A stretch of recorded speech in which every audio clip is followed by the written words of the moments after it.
Welcome to Tate Britain, a treasure trove bursting with masterpieces. I know what I like, and I like this.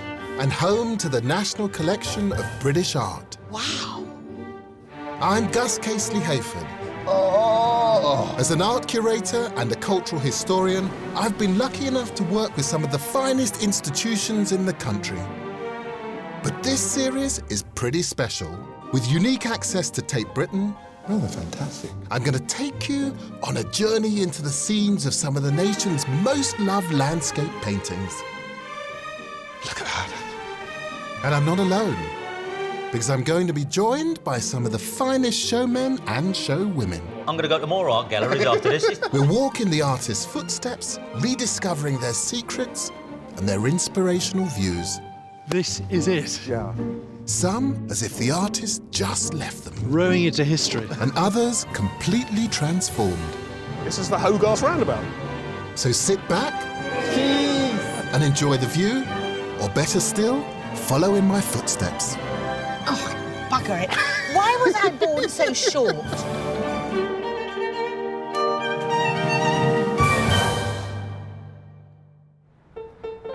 Today I'm going to take you on a journey through the landscapes of southern Wales to discover the art of Joseph Herman, a name that not everyone will recognise, but an artist who's a great hero of mine.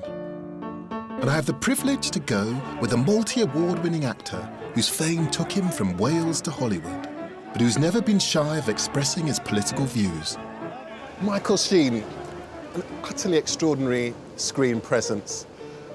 And whenever I think of him in terms of these amazing transformations. Frost, Blair, Clough, extraordinary. But behind all of that, there's also this hinterland, this man who is a passionate spokesman on behalf of his native Wales. And today, we're going into a journey into the world of an artist who loved southern Wales every bit as much as Michael Sheen.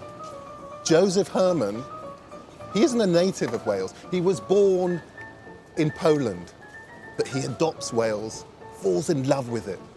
And he recorded a world of miners, of cockle pickers, with vivid majesty that is just extraordinary. So Michael Sheen, Joseph Herman, it's going to be a journey to remember. Joseph Herman died in 2000, but strongly remains within the memories of many Welsh people. He was an incredible and prolific artist who became famous for his work depicting the daily lives of the mining communities. His life story is an extraordinary tale of a Jewish-Polish refugee fleeing Nazi oppression in Poland, Belgium and France, before finally settling in Astraginlais, a small mining town in southern Wales in 1944. Having grown up only a few miles away in Port Talbot, Michael Sheen is intrinsically linked to the work of Joseph Herman, which is well known to him and to many others in South Wales. Every time I come here, I'm just blown away by what I see. I don't think of myself as an art expert in any way, but I know what I like. and I like this. Oh, it's beautiful. I do love this place. I mean, with every other journey we've gone on in this series, we've gone left into the pre-modern era. But for Joe Herman, we're going Ironically, we're going right. Yes. I don't like going right. Oh, I do adore this room. So many different things going on in it, isn't it? Yeah, isn't that wonderful? There it is. Joseph Herman. And it looks so different, doesn't it, when you see it from the reproductions? Yeah. I suppose I imagine it huge. It's painted with this wooden frame on wood. In every way, he's giving us signals that are meant to tell us that these are people that we should respect. Yeah. And with the tip in the background, like a great pyramid, and of course, those pyramids are one of the great wonders of the world, built by labour. Yeah. And so there's some sort of parallel being drawn, I guess, or some kind of echo of the great achievements of hard labour. And this limited palette sort of 4 a.m. colours. I mean, he's a man who rose at 4 a.m. He was doing the day shift, like the miners one. It is an absolutely stunning thing. Yeah. It is very moving for me as well to see my home, you know, in this small brown square. It's very powerful for me to see that.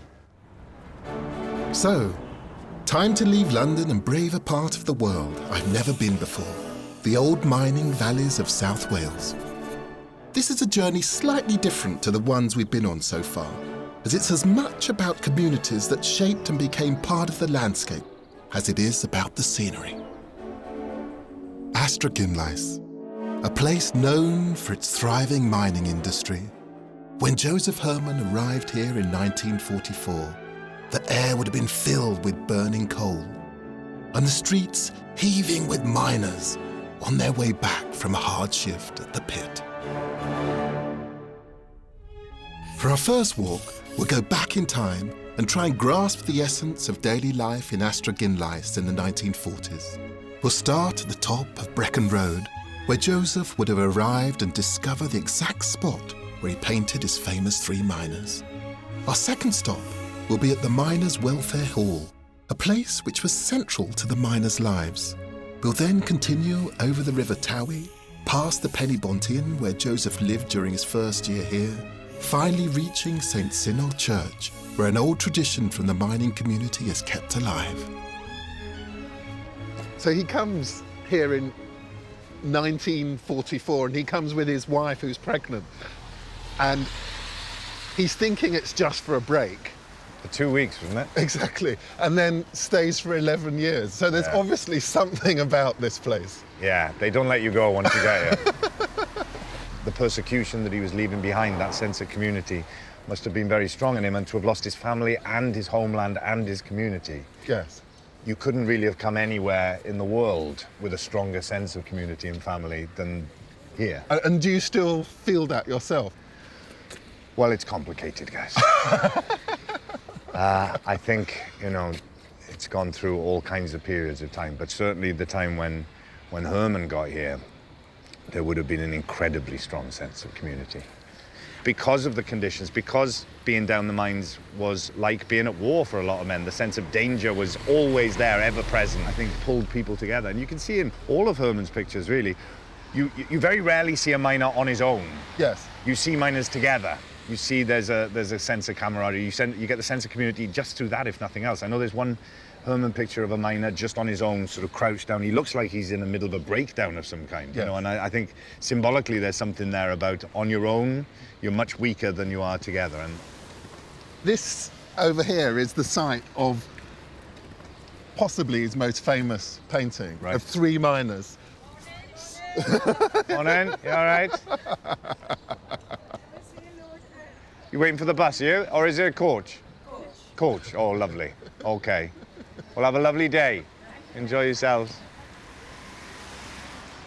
So this is the actual site where the 3 miners probably sat. And he talks about them sort of like Egyptian gods that sit between earth and sky. And they do look like they're carved into a frieze, that there's something permanent about them, but sort of heroic as well. Yeah.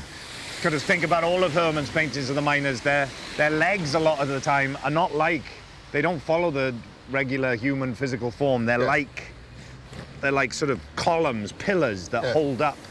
These men are used to having weight bearing down upon them, both symbolically and physically. And it's quite an legs. unconventional thing, isn't it? That you take working class people and you make them heroic, and they look heroic. Yeah.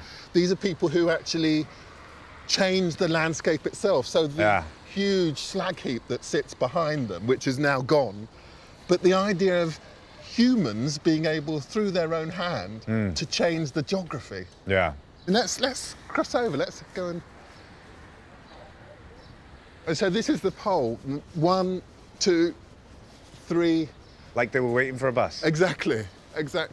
But somehow he makes something which is so prosaic and pedestrian, monumental. Yeah, because there is something simplistic on the surface, but what actually comes through the paintings is rich and complex, and becomes more complex as time goes on.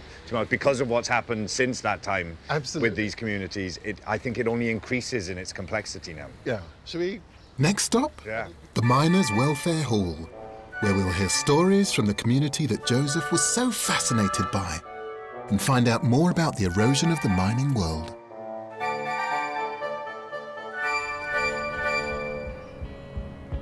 Heritage was something that was held in aspect. Michael Sheen and I are in South Wales, exploring the old mining communities through the eyes of Joseph Herman, whose love for the town of Astragynllais shines through in his paintings as intensely as Michael's feelings for the way that the community was destroyed after the mass mine closures of the 1980s. In not that many years' time, there won't be anyone left who actually went down the mines, you know. Yes. We're making our way down Brecon Road toward the Miners' Welfare Hall, a place at the heart of the community, and taking in the scenery as we go.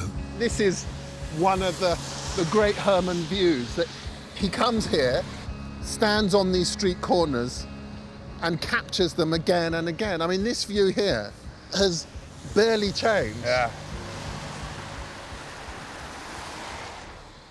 Since the 1980s, many of these social venues have been disappearing, along with an entire way of life, when mining was still the lifeblood of this community. And Michael's trying to dissuade me of any kind of romantic notions that I might have about this area. If I think of an area of Britain that has a sense of community, I think of Wales. I think of... Well, what's that based on? You've never been here before. Oh, I know, but...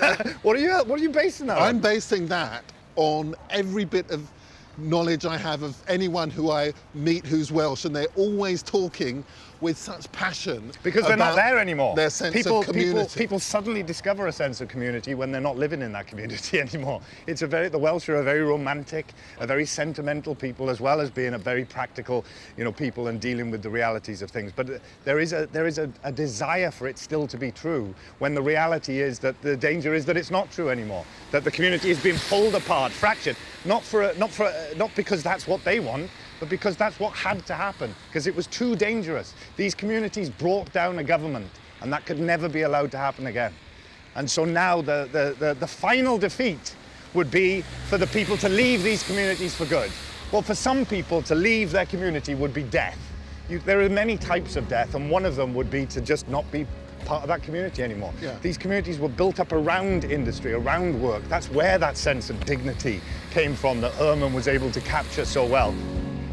With the communities being threatened and the memories of the mining cultures disappearing, I realise the work of Herman becomes all the more important as a way of keeping the history of the community alive. Miners' welfare halls were places where decisions were made, where people would get married, get an education, or simply socialise. The one in Astragynllais is one of the very few surviving and is now home of the Joseph Herman Foundation, a treasure trove full of paintings by the great man. Growing up in Port Talbot, I've grown up around steelworks. There was a BP chemical plant there as well when I was growing up. So my whole aesthetic is based around industry. My sense of what I think is beautiful is very affected by that, Although, of course, How Green Was My Valley was filmed around Malibu Lake in Los Angeles, as I discovered fairly recently. I was filming there and someone said, oh, this is where How Green Was My Valley. All right, okay. The Foundation's collection is so extensive, they're now having to archive some of it. Hello. Hello. Can we come in? Come in. Dewch i mewn. Oh, diolch yn fawr. Hey, how are you? Hello, what's going on here? We are bubble wrapping our collection of Herman works. So how did all these Herman works come to be here? Well, basically through the relationship we developed with Joseph and his late wife, Nini Herman. After he passed away, she was very keen that the people of Wales had access to original works. It's so wonderful to be able to actually have real access to actually touch the work And there's created by a someone. great interest when people find out that the collection is here, you know, locally. They don't. Yeah. They can actually see original works without going even down to Swansea. Yeah. There's such an economy in the sketches, aren't there? Yes. Just the use of the miner's lamp. Also, the neckerchief is always there. Yeah. Do you think he captured something of the spirit of this place? He saw them as the heroes of the community, which they were, but they were unsung heroes until he came. So he arrives here. I mean, the interesting thing is that, you know, my parents' arrival in Britain was a difficult thing, you know, and that they didn't feel necessarily welcomed by the community that they arrived with it. But Herman's story is different. He arrives here and he's kind of embraced into the bosom of this community. Because he was embracing the community embraced him back, and he enjoyed it. A lot of local people, who are in their 80s, 90s even now, remember seeing him around the town. Gosh. Thank you so much. No, we don't want to stop you from your bubble wrap. I know there's a lot of work to do there. So good luck. And thank you. From the Miners' Welfare Hall, we're making our way towards St Synog Church, walking along the beautiful River Towie, admiring along the way some of the far-reaching views that Herman loves so much. It was during his time in Wales between 1944 and 1955 that Joseph was most prolific. He found in the Welsh landscape a heroic and noble nature that never ceased to inspire him.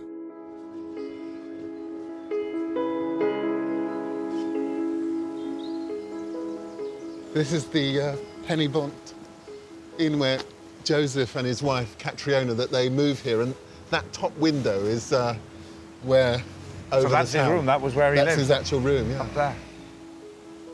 From this exact room, he writes in his diary, "At 5 each morning, I hear the hobnail boots on the road. I go to the window of my room at the Penny Bont Inn. Miners in the dark, going to work. Some look up to my light and lift an arm in greeting. And when the echoes of the feet fade, I leave the window and I go on with my work." Interviewed at the age of 84 in London, Joseph Herman still kept a strong memory of his time in Wales. To begin with, I was a stranger, but I was accepted very quickly after about a fortnight.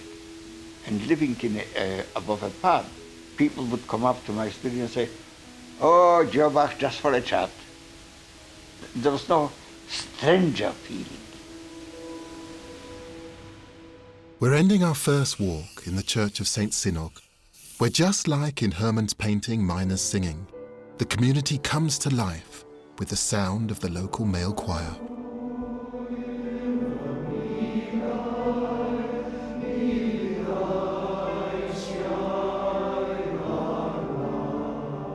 By maintaining this beautiful singing tradition, the flame of togetherness is still burning.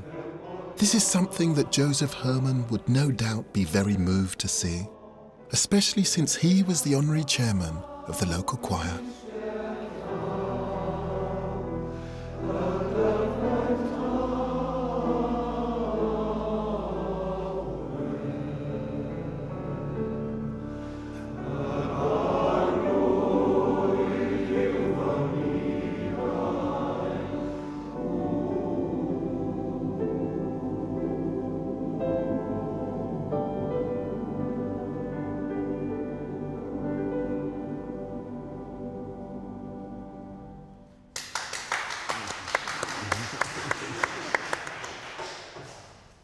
And what's the connection between the choirs and the mining community?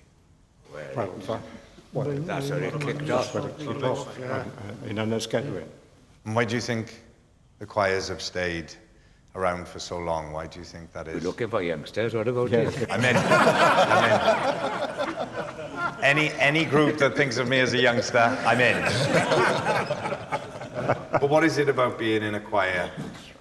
Camaraderie, social life. So it's a living symbol of the values of the mining community, I suppose. Yeah. And long may you be in good voice. Yes, here. I'm in South Wales, exploring the old world of mining that Joseph Herman captured brilliantly. The old slag heaps featured in his paintings, so big that they could have been mountains, have now disappeared. Looking at the green landscape today, it's hard to believe that this place was once an industrial heartland. But here lies a memorial to the old coal mining industry.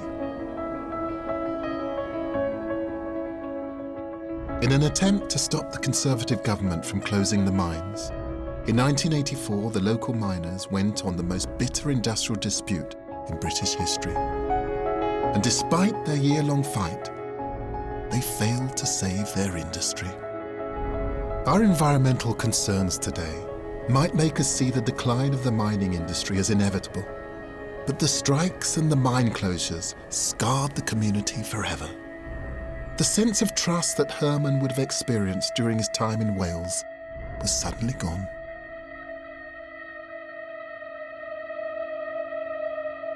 Local photographer Roger Tilley is passionate about keeping the memories of the mining communities alive.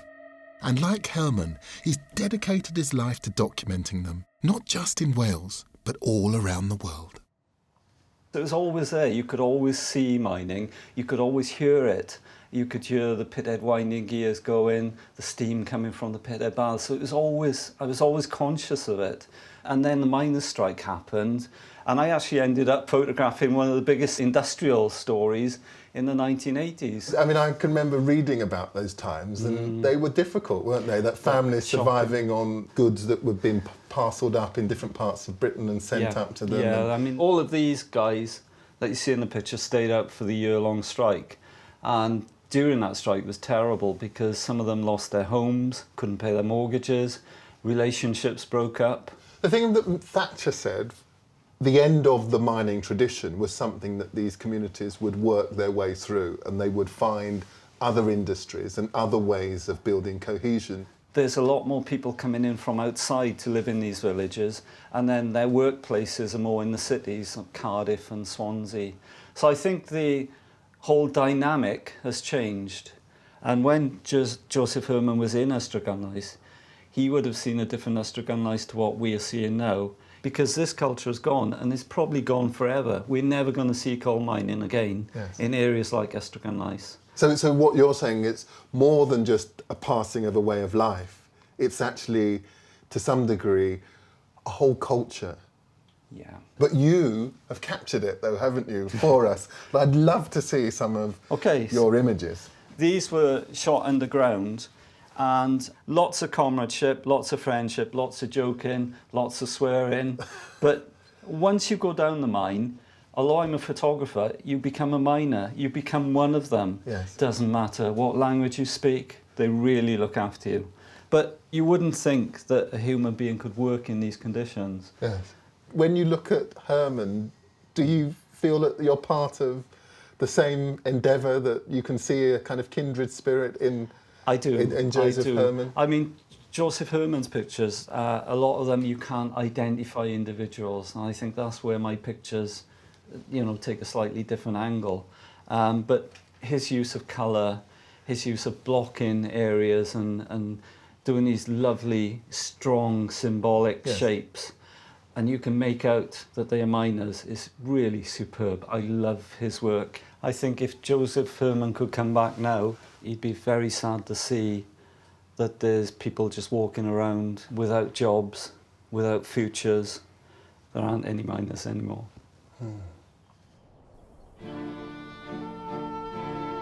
I want to understand that spirit that Roger Tilley describes so passionately and that Herman captured in his art. So Michael and I are driving 20 minutes out of town to Tower Colliery. This mine has a special legacy, as it was bought by its workers in 1994 after British Coal threatened to close it. The wheels are no longer turning, but with his many stories and fond memories of the years he worked here, ex-miner Tony Scott is bringing life back to the place. It's like the Wild West. To live out here takes a certain kind of hardiness. Yeah. Hello. Hello there. How you doing? Very well, thank you. And you? Good to see you. So This is a mine. Is it still working? No, this is the mine we bought back in '94, and it stopped working in 2008. And the workers themselves took over this mine? Yes. A remarkable story in itself. Yeah. They brought money in, they brought cheques, and Glyn Roberts, whose idea it was to buy the mine, had 230,000 pound under his bed. He didn't sleep all night. Yeah, it's a remarkable story. But it's a marvellous industry. Mining is a tremendous industry. See, if you look at mining, you get explosions, you get people killed, you get awful, nasty injuries, you get all sorts. Nothing romantic about that. But the moment you put people in the mix, right, they're tremendous people. But there's something that Herman identifies, something about the spirit that he finds here. Yeah, there's a camaraderie there, there's a comfort there, there's this... A dignity in labour. A dignity in it, aye. That's the word, there's a dignity in labour. You know, yeah. When we walked down past this building, people think that it's just an office block. But if you stop and look at this, it's a purpose-designed building. You've got 300 people trying to get underground over there, picking up lamps. Because the romance of that, at night, all these lamps being handed out and the light on the miners' faces. And that's the thing, I guess, that Herman would have come and been struck by, the drama. You know, you can imagine, sometimes you get a gale force wind, middle of winter, rain pouring down, the men come out to there, collars up, all hurting across, laughing and joking. It's a tremendous atmosphere. Yeah. When you come up from underground, you're black, right? Yes. Your eyes are black, your back, and so when you come to shower, right, you do all of that, do your legs, and how do you wash the middle of your back? Yeah. Right, well, what you do is you all stand there, so I'll stand here, and somebody will stand there, and somebody will stand there, and you all wash each other's backs. Yeah. You know, there'll be 10 of you in line. And that's what you do, and it's normal. And after everyone washed each other's backs, did they moisturise each other then as well? Look at that. So this is where everyone would be standing, covering each other's backs? Yep. Yeah.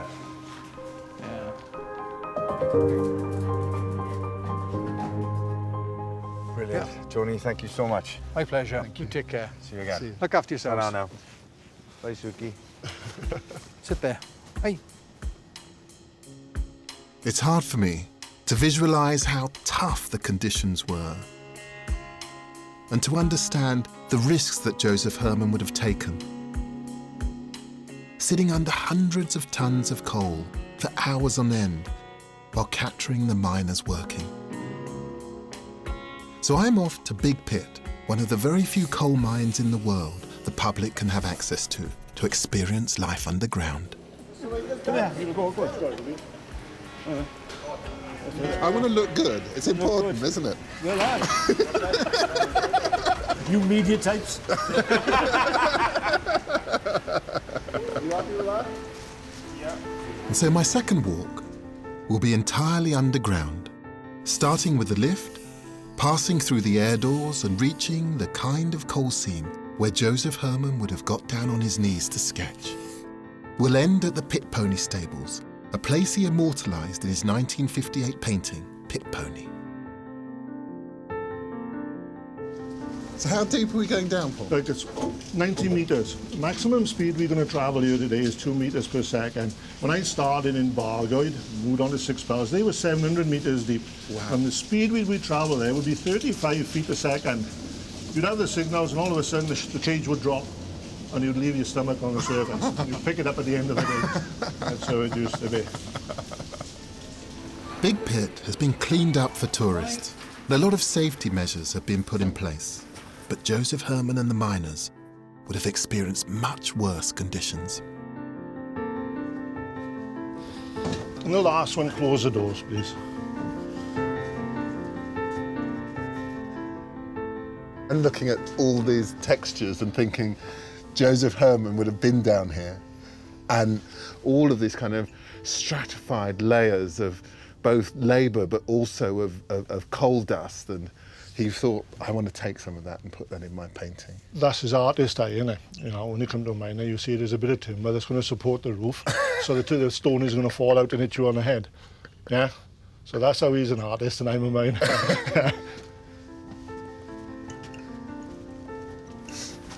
Like this, we're going to show you how dark it is down here. We're turning your lights off. I'm going to turn yours off there. And here goes mine, right? Oh. Now when you go back to the 1800s, children as young as 6 worked on these doors. They'd come down with a candle. Oh my. So they open the door, allow the horse to go through. What's going to happen to that candle? Oh, it's going to get blown out, is it? Wow. We turn our lights back on now, guys. How long would they have been in that darkness? Well, it would depend until the next haulier come along leading a horse. He'd have a candle with him, and then he'd light the child's candle, and then move on. At 6? Yeah, so that's how it worked. Yes, amazing. Just watch your footing as you come. I will do. Stables. This is one of the original stables here at Big Pit. Bit like Blue Peter by here now, guys. I did this one this morning. So I knew you was coming in, right? Oh, look at that, guys.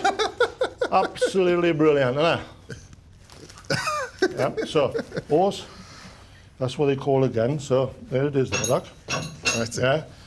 Harness that goes around the back of the horse. And then all of the other tack that goes on. Wow. What was the kind of smell and the atmosphere down here in the working mine? I mean, it stinks. You imagine horses, there's 72 of them in a day. 72 horses? Working in this particular mine. So there's a number of these stables scattered throughout the mine. It'd be stinking, wouldn't it? Yeah? If we walk down through these stables, I'll show you where Shergar lives. Oh, thank you. I've loved it, Paul. It's been really great. Although best remembered for his depictions of Welsh miners, Joseph Herman also fell in love with another side of Wales. Our next walk takes us along the Gower Peninsula, a coastline that has inspired many artists, including Herman. Like Joseph, we start our walk bright and early at the Mumbles, a well-known regional landmark, thought to have been named by French sailors and derived from the French mamelles, meaning boobies. Walking along the seafront towards Swansea, we pass the Mumbles Mile and its stunning beaches, where Joseph Herman sketched his glorious cockle pickers. We'll stop at Swansea Indoor Market for a taste of local food, and then end our walk at Glynvivian Gallery to see a very special work by Herman. Herman left Wales in 1955 because of the damp climate and its effects on his health. He made his way to warmer climes, including Mexico, France and Spain. But the memories of Wales lured him back to capture this beautiful bit of coastline.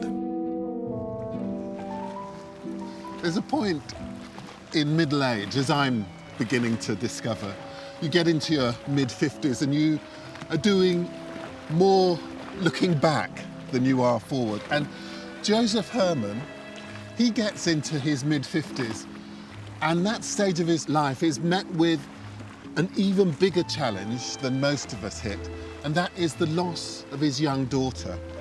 And it sends him into a really deep depression, and he only comes out of it through his art. He begins to paint, and it's a new body of work which reflects back to the happiest period of his life here in Wales, not thinking about loss, but thinking about warmth and community.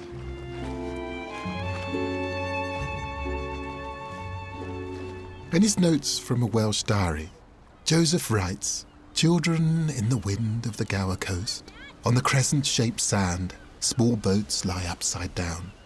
Everywhere, sniffing dogs and laughter, and people eating packed lunches." And his lively sketches of beach scenes depict exactly this sense of fun. But there's another activity that grabs his interest: cockle picking.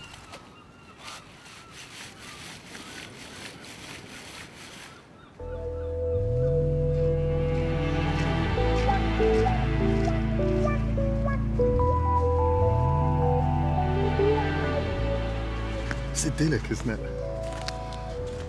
And it's hard to imagine that these beaches were the sites of women bent double, sieving the cockles and then taking them very often barefoot along these beaches to be sold in markets in Swansea and further afield. Sadly, cockle picking is another industry on the brink of disappearing. But we're now leaving the Gower coast behind us and reaching the Swansea indoor market. I hear you can still buy fresh cockles here, so I think it's time for a well-deserved local brunch. Carol? Hi there. Oh, hello, I'm Gus. How are you? Lovely to meet you. Lovely, and you I've as well. heard so much about you. Good, good. How are you, all right? Yeah, very good. Got our cockles and our You've got your cockles, have, yes. and they're looking spectacular. Good. But you're going to have to convince me. Okay, no problem. I've never had cockles. You've never tried them before? And being honest, they don't look that appetizing. No, but they are. Okay, I'm going to come round. Right. And I'm going to try some. No problem, no problem. Now, these are our crispy cockles. These are crispy. Oh. Nice, and I'm going to have them for starters tonight. That's my starter tonight. That is glorious. Yes. My grandparents, my great-grandparents, they went out the sands, and my mum's brother, my uncle. So I've been coming to the market since I was 4 years of age, standing on a stool. Wow. With my great-grandparents and my grandmother. So your grandmother was picking cockles? Yeah, and my great-grandmother. On the beach? Because Yes. that's the period when That's right. Joseph Herman's actually There we are, creating look. those. That's right. So do you think that she might have been in one of those images? You never know. You never know. So is this you with Prince Charles? That's me with Prince Charles, that is. He came to the market. Wow. He sent me a letter to say he really enjoyed No. them. I've got a letter. Do you want to see it? I'd love to see it. A letter. You keep your letter from Prince Charles in the microwave? Not always. It's asked to thank you very much for the gift of local produce. Gosh, how wonderful. But they are so good, I Thank can you. understand that. Thank you.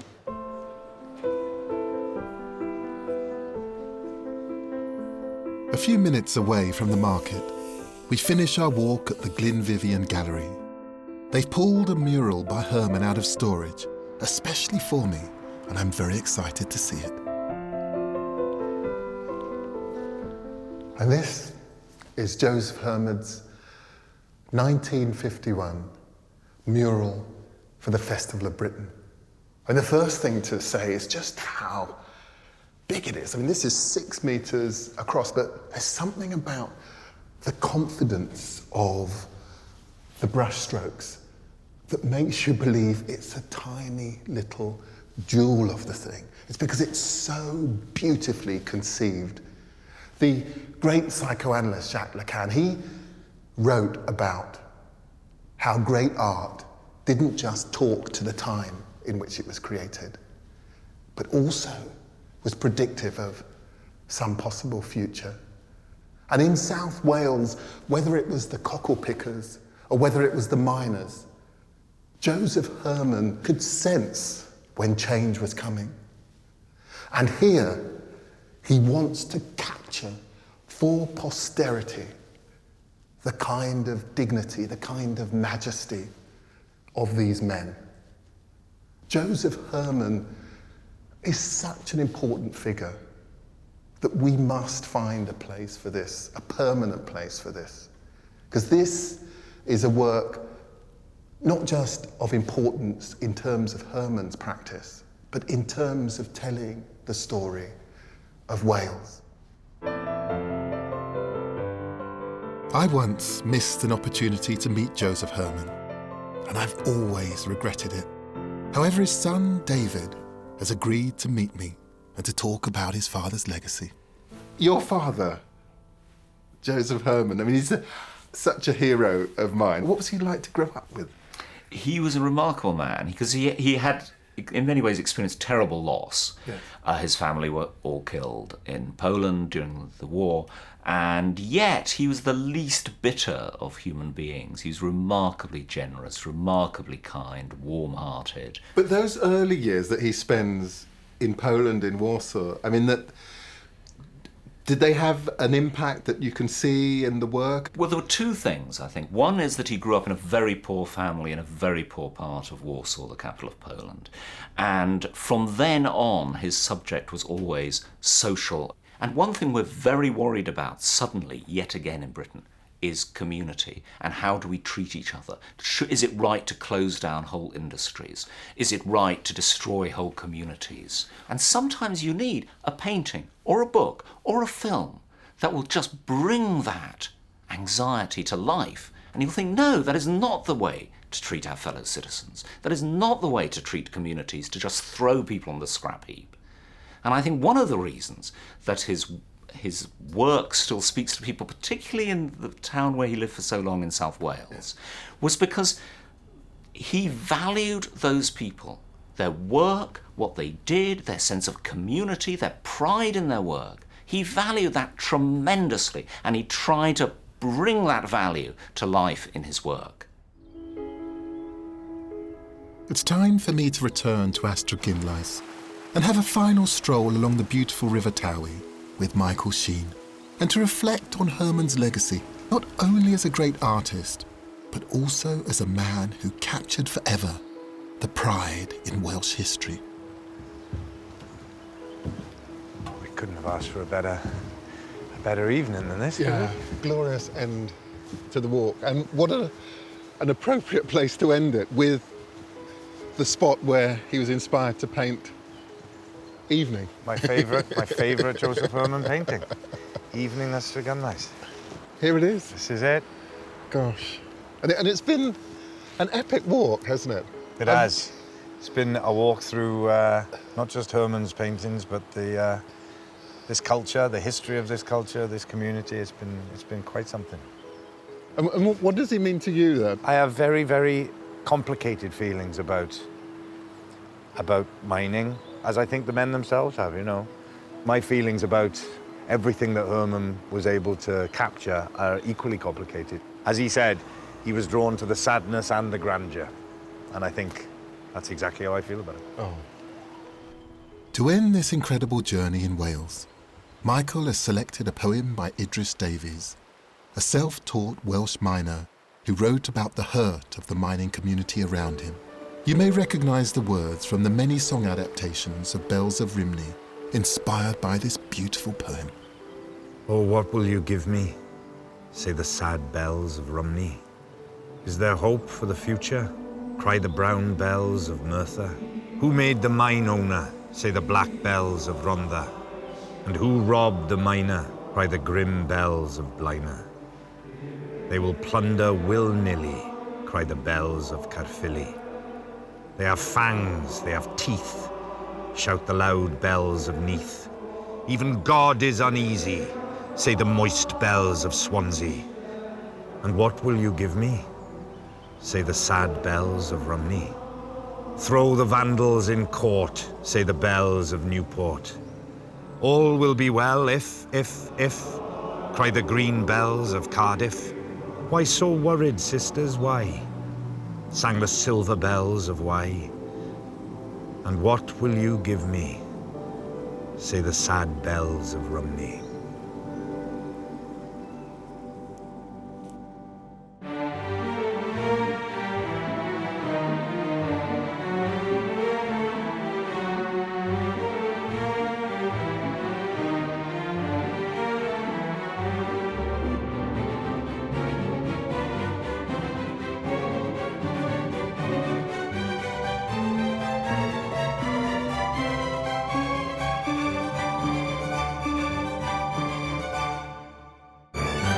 You media types.